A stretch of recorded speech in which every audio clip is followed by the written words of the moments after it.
যানজট নিরসনে ময়মনসিংহে কিছু সড়কে অটোরিকশা চলাচল সীমিত করবে ট্রাফিক বিভাগ।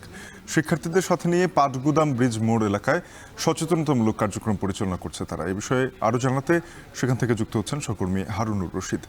হারুন, জানাবেন কি উপায়ে অটোরিকশা চলাচল নিয়ন্ত্রণ করা হবে? অটোরিকশা চালকদের কি ধরনের নির্দেশনা দেওয়া হয়েছে এখনো পর্যন্ত?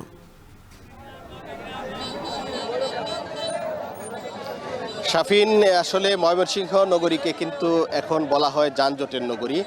এই নগরীতে এত পরিমাণ রিক্সা অটোরিকশা চলাচল করে যা আসলে এই শহরের যে ধারণ ক্ষমতা, সড়কের যে ধারণ ক্ষমতা তার চেয়ে কিন্তু অনেক গুণ বেশি, যার কারণে প্রতিনিয়তই যানজটের কবলে পড়তে মানুষদের কষ্ট করতে হয়।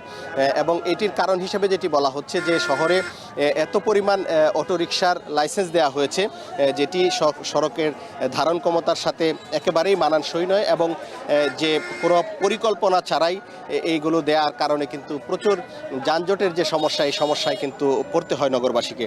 তবে সাম্প্রতিক সময়ে জেলা প্রশাসন, পুলিশ প্রশাসন এবং বিভাগীয় কমিশনার এবং ডিআইজি সম্মিলিত উদ্যোগে এই নগরীর যানজট নিরসনে কিন্তু কিছু পদক্ষেপ নেওয়া হয়েছে। এর পদক্ষেপের অংশ হিসেবে আমরা যতটুকু জেনেছি যে আগামীকাল থেকেই ময়মনসিংহ নগরীর কিছু এলাকায় অটোরিকশা চলাচলের সীমিত করে দেওয়া হবে। অর্থাৎ কয়েকটি পয়েন্ট রয়েছে, যেমন আমরা যে এলাকাটি রয়েছি এটি হচ্ছে নগরীর সবচেয়ে বেশি যানজট প্রবণ এলাকা পাটগুদাম ব্রিজ মোড়।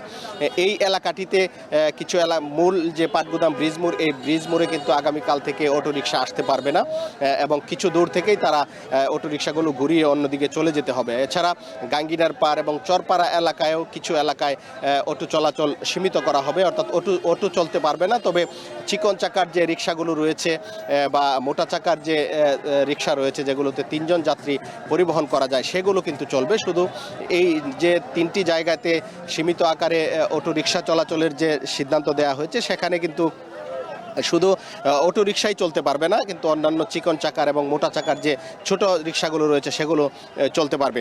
তবে এই বিষয়ে আজকে সচেতনতামূলক কার্যক্রম চলছে। আমরা দেখেছি যে পুলিশ সদস্যদের সাথে শিক্ষার্থীরাও যোগ দিয়েছে। তারা যারা অটো চালক তাদেরকে বিষয়টি বুঝিয়ে বলছেন যেন আগামীকাল থেকে তারা এই বিষয়টি মেনে চলেন।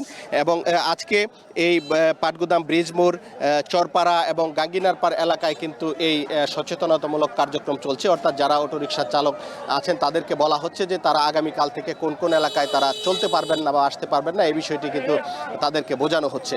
এবং আগামীকাল থেকে এই কার্যক্রমটি শুরু হবে। এবং ট্রাফিক বিভাগ যেটি বলছে যে এই সিদ্ধান্তটি যদি বাস্তবায়িত হয় তাহলে নগরীর যানজট অনেকটাই কমে আসবে। তো এই ছিল আমার কাছে ময়মনসিংহ থেকে সর্বশেষ। সহকর্মী হারুনুর রশিদ ময়মনসিংহ থেকে যুক্ত হয়ে জানাচ্ছিলেন নগরীতে অটোরিকশা চলাচল নিয়ন্ত্রণে ব্যবস্থা নিচ্ছে ট্রাফিক পুলিশ। সে সম্পর্কে সবশেষ দেখছেন এখন জনপদে।